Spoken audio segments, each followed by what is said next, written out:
Call to order of the regular meeting of the Goodyear City Council, 24 April 2006. I'd like to start with the Pledge of Allegiance and Invocation led by Councilmember Holland.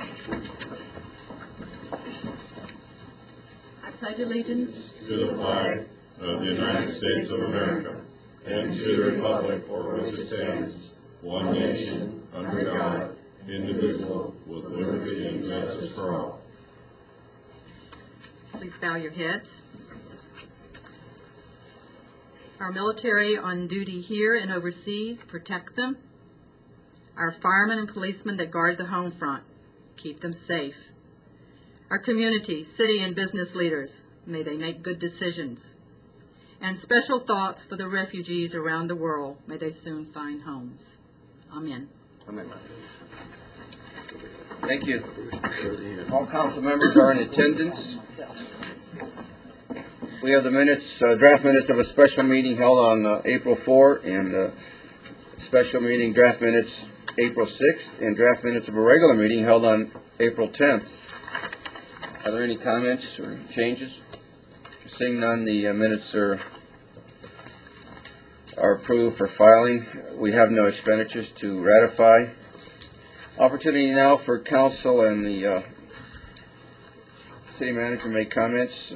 First off, let's start with any comments, commendations, or presentations by council members or public members. Seeing none, we'll move to the second item on communications, and that's council members' report on current events. Any council member Holland?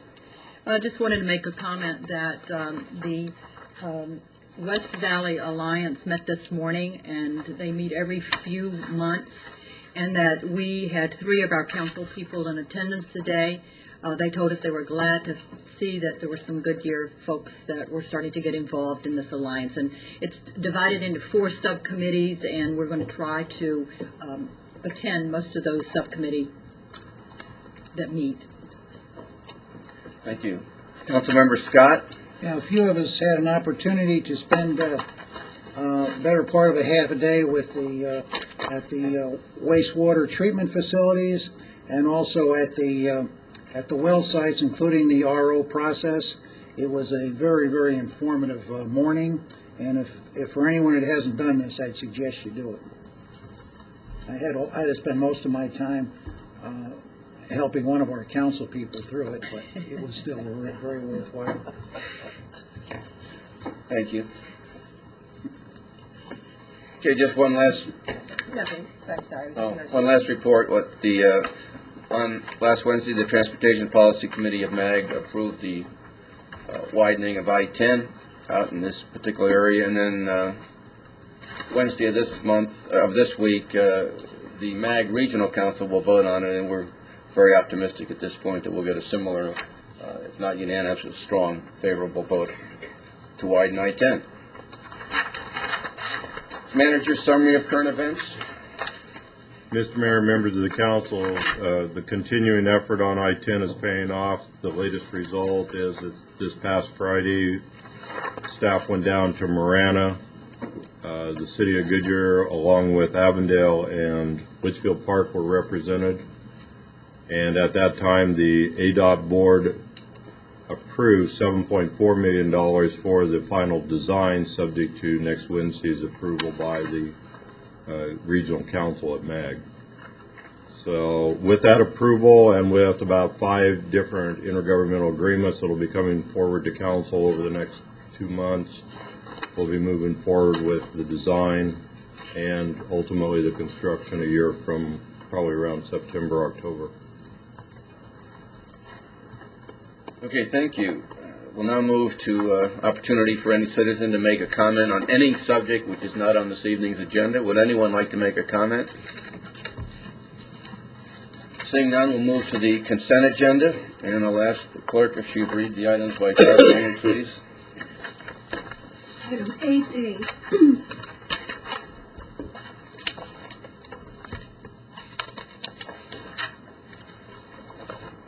Resolution 2006-1037, resolution authorizing a street name change for a portion of Cornerstone Boulevard, generally located south of McDowell Road and north of the first eastward turn in the roadway alignment as referenced from McDowell Road to Palm Valley Boulevard in the city of Goodyear, Maricopa County, Arizona, and establishing an effective date.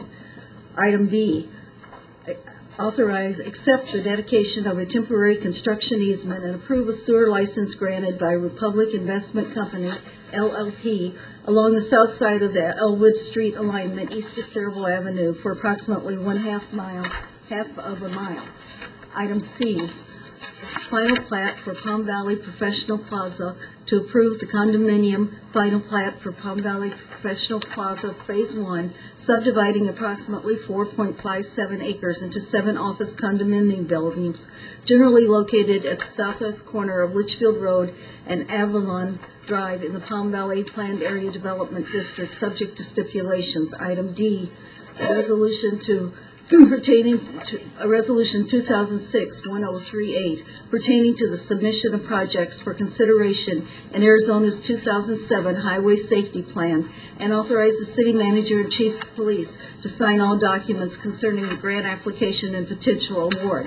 Item E, approve the Canyon Trails Plaza Phase 2 comprehensive sign package dated March 1, 2006 for mixed-use retail and office development, generally located on 19.6 acres outside the west side of Estrella Parkway and 1/4 mile north of Van Buren Street in a planned area development general commercial district, subject to stipulations. Item F, reappointments to Community Development Advisory Committee to reappoint Dick Sousa as the city's representative and Frank Cavalier as the city's alternative representative to the Maricopa County Community Development Advisory Committee. Okay, thank you. Would anyone in the public wish to remove an item from the consent agenda? Would anyone on council wish to remove an item from the consent agenda? Seeing none, could I have a motion to approve consent agenda items 8A, B, C, D, E, and F? So moved. Second. It's a motion from Councilmember Souza and a second from Councilmember Antoniak. Could we have a roll call vote, please? Yes. Vice Mayor Cavalier, Aye. Councilmember Sousa, Aye. Councilmember Antoniak, Aye. Councilmember Scott, Aye. Councilmember Holland, Aye. Councilmember Lord, Aye. Mayor Kavanaugh, Aye. 7-0. Okay, thank you. We'll move to the business part of our agenda. We have just one item, and that's the public art ordinance. Lily is, there she comes. Good evening, Mayor Kavanaugh and council members. I came before you on the 20th of June of last year at a work session to discuss the possibility of having public art in the city. You asked at that point to develop public art ordinance, to establishing an Arts and Culture Commission, and funding for public art. You also asked at that point to develop a 5-year financial plan and to look in creating an art and private development ordinance. Whoops, sorry. Okay. The goals of the program would be to create a sense of place and cultural destination now, while we're being built out. At this point, it would be a good time to bring in public art. We want to integrate public art into public structures and spaces. A public art program would involve residents in the public art process. Tonight, you have an ordinance in front of you for public art. Art and private development would be a separate ordinance, and we would hope to bring that to you within 6 months. An Arts and Culture Commission would be established. They would meet with staff to develop the annual public art project plan. They would make recommendations to council, focus on public art, promoting, advancing, and maintaining, and also seek out partnerships and opportunities. And I want to especially note that the percentage for art funding is limited to public art and administrative costs only, Performing arts and cultural activities are not included in this funding. Talk about funding. The percent for Art Ordinance proposes to fund program by allocating up to 1% of total construction costs of CIP projects having eligible funds. You have before you a 5-year financial plan matrix, and that is for illustration purposes only. It's going to come up in a couple of minutes or a couple of seconds to show. We can go over it if you like. The figures are from the CIP plan that you approved in January of 2006. And as I said, it's for illustration purposes only. For instance, what we have done, we've met with the CIP committee, and we have put all the bridges and drainage projects into a yearly basis as you go down towards the right. Then Parks and Recreation and Open Space, we have put all the projects there in each year. For instance, if you look under Parks and Recreation and Open Space in year 2007-2008, they would have a total of $11,725,000, because we are only taking up to 1% of construction costs. The money set aside for art would only be $50,000. We've also discussed this with the CIP committee, and it has been proposed that it will be 101% the project for the CIP, including public art. So it will not be taken away from the CIP project, as they have been already financed. Can we go to the next slide, please? The next one is other public art programs. I wanted to show you other. It's very small, and I apologize for that. But you do have that in your PowerPoint sheets. Wanted to show you what other programs throughout the valley are doing. Some of them include staffing costs, others do not. For instance, Avondale, they just started a program in July of last year. They haven't hired staff yet, but they have taken $100,000 from general funds just as a beginning. And they will be bringing public art in the future, is what they tell us. Glendale, that does include staff. It is in their ordinance. And they fluctuate between $100,000 to $800,000 on a yearly basis. And then you can see they have one full-time person and 2 part-time temporary staffing. Do you have any questions regarding this? Okay, we'll go on to the next slide.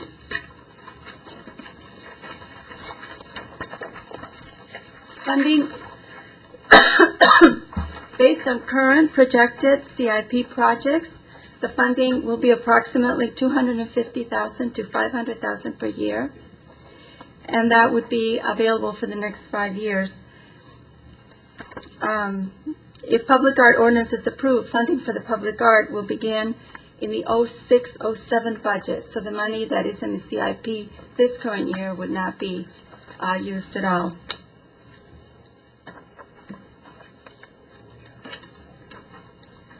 Wanted to make sure that this was understood. The council has final approval on the proposed annual public art project plan recommended by the commission.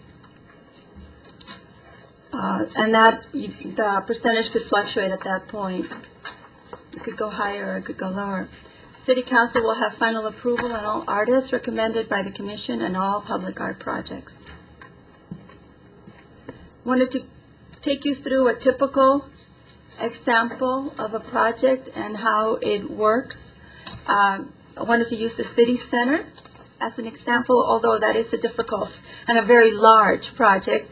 But the planning would be the staff would meet and they would come up with a preliminary project scope and budget, and then that would be discussed with the Arts Commission and that for inclusion into the annual public art plan. Then that would go to council among all the other projects that were happening that year, and you would get the opportunity to approve that plan.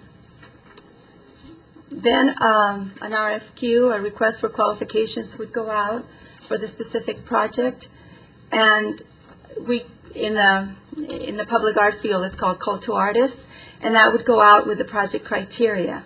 The staff would choose an artist selection panel made up of residents and also made up of the architect and a person from the department that is heading that project. And a selection panel would review the eligible applications and would select 3 to 5 finalists to interview. Then the approval would go as such. The panel would recommend an artist or an artist team. The panel would recommendation would be presented to the Arts Commission, and then they would come and bring that recommendation to you at a council meeting for approval. The design development, the chosen artist would develop public art design with the CIP project architect and engineer. We would like to see that, and we would like to get in front of the projects as much as possible so they could be part of the team and get involved in the infrastructure of the campus.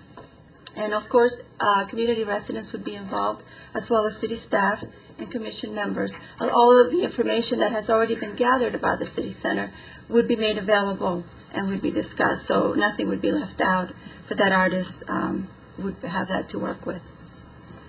The approval process would be, a public meeting would be held for the artist to present the final concept, and of course the whole team would come forward and receive input.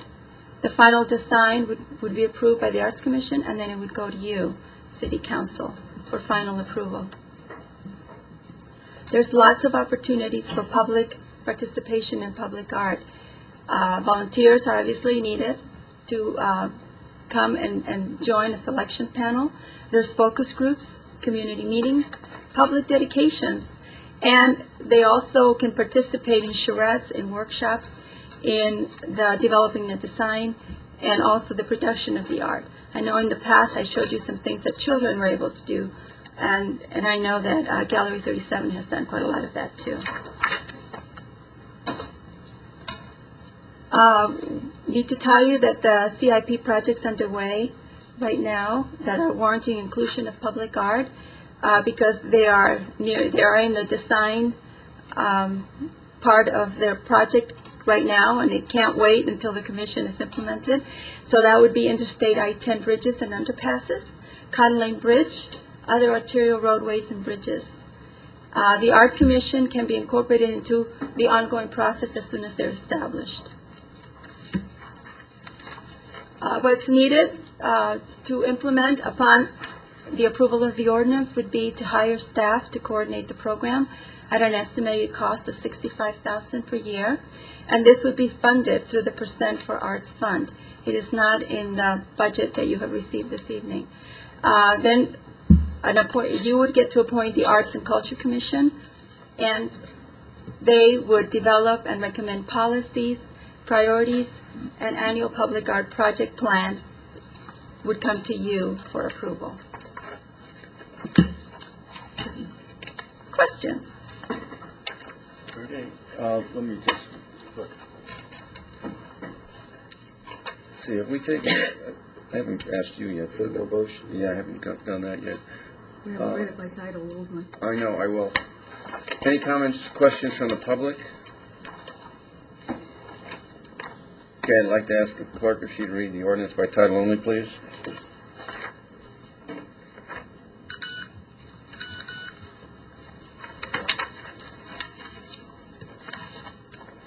Doing too many jobs here.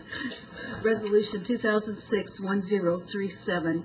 It's an ordinance. 2006-999, establishing a Percent for Art program and an Arts and Culture Commission in the City of Goodyear, and adopting a policy providing up to 1% of eligible capital expenditures and appropriations for acquisition of public art. Okay, thank you. Can I have a motion? Motion to accept the ordinance 2006-999 as read by the clerk. Second. Motion from Councilmember Scott and a second from Vice Mayor Cavalier. It's now open for discussion. Councilmember Souza. I had a question relative to the commission itself. All funds would be approved by the council, is that correct? Expenditures by the council. Well, you would approve the public art plan, that would come to you. Of course, a contract would come to you as well. Contract with you, it would follow the basic policies that the city already has in contract. After a certain amount, it comes to you. The city manager has. Well, I just want to make sure that the council has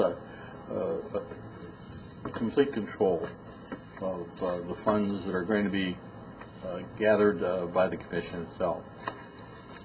That's a lot of money we're talking about. Exactly. You would get the public art plan in the budget process every year, and you would have the ability there to pull out a project, to make a project higher in number or lower in number. It would come to you as a package. Okay. All right. Thanks, Lonnie. Appreciate it. Thank you, Mr. Mayor. Okay. Councilmember Antoniak? And just further clarification, Lily, every contract would come to us too in order to, would it also come to us or just once a year we'd see the total package, total plan?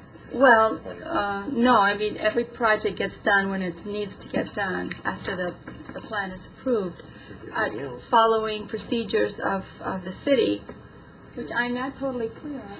Where's Larry? Do contracts after a certain amount come to council? Yes, you would get to see them, just like you do every other contract that's approved by council. I would just say I think this is great. I mean, I think it's great that we're moving down this direction. We started this conversation some year and a half, 2 years ago in one of our advances or retreats that we had, and I'm glad to see this come to fruition and look forward to its implementation. And this is what drives cities to be unique as you drive through them. We're always trying to, this is one of those things. When you drive through some cities in the valley, even if you're just passing through on the freeway, you definitely see a difference between one city and the next. And this will help us express our vision for the city, express our desire for some sort of community excellence or some sort of community what's the word I'm looking for? But the community vision, identity is what I'm looking for. So this will help in that regard, and so look forward to its implementation. Thank you. Councilmember Scott? That was there. I think one of the best things the city of Scottsdale has done in a long time is their public arts program, and that would be an interesting one to mimic. But it is absolutely breathtaking as you drive around and see what they've done, and I'd like to see the same thing happen out here. So I'll support this one. Okay, just are we prepared to do the Cotton Lane Bridge, or do we need to give you some direction right now on that? Mr. Mayor, in reference to Cotton Lane Bridge, the project is 90+% complete. The design elements I've shared with individual council members. We can bring that information back, but basically looking at gecko and bats on the girders underneath the edge of the bridge, and looking at some prehistoric fossil types of elements on the columns so that it connects to the where we've come from and where we are today. We thought we'd also add a little bat belfry or bat houses underneath so that we can accommodate the ones that actually live down in the river bottom. And there's colors and other things that have been built into that, but I'd be happy to share that information with anyone who comes to. But we're moving ahead on that irrespective of this particular evening. Okay, good. And we're going to frighten the female population of the city of Goodyear with the bats, right? I'm not sure the answer to that question. Do you need anything from us on your request for the person? No, that comes directly from the funding. Okay, so you're going to move ahead on that then. Okay. Okay. I guess now we're ready for roll call vote. Mr. Mayor. I saw a nod yes, and I saw a nod no. Sorry to interrupt you, Mayor. I believe that if the council is comfortable with the ordinance, that it should then also speak to the question of whether or not you're comfortable with staff bringing back a position added into the budget, because it currently is not authorized as a budgeted position. And I think this goes to the previous conversation as to what positions you do want to have in the broader budget. Okay, although you did say that it's going to be funded out of this source, so it wouldn't necessarily, Yeah, that's, it's money that's coming out of the 1% of the constructions. Yes, Mr. Mayor, but council is the only one that's authorized to create those positions, so we would need that authority, and we can bring that back as a part of the budget if, when we bring back the formal budget, if that's your direction. Funded through this program. Yes. Councilmember Antonio? Yeah, I think that's a necessary item in this discussion. I mean, this can't go solo without a staff person. I hope everybody recognizes that, so. So, do we need another motion for that, or is it? Do that now? Bring it back in the We have to budget. bring it back. We have to bring it All back right, to the budget. good. So the motion, the way it stands is, okay, good. All right, roll call vote, please. Councilmember Antoniak. Aye. Councilmember Scott. Councilmember Holland. Aye. Councilmember Lord. Aye. Vice Mayor Cavalier. Aye. Councilmember Sousa. Mayor Kavanaugh. Aye, 7-0. Thank you very much. thank you. Okay. Seeing no information items, we're adjourned.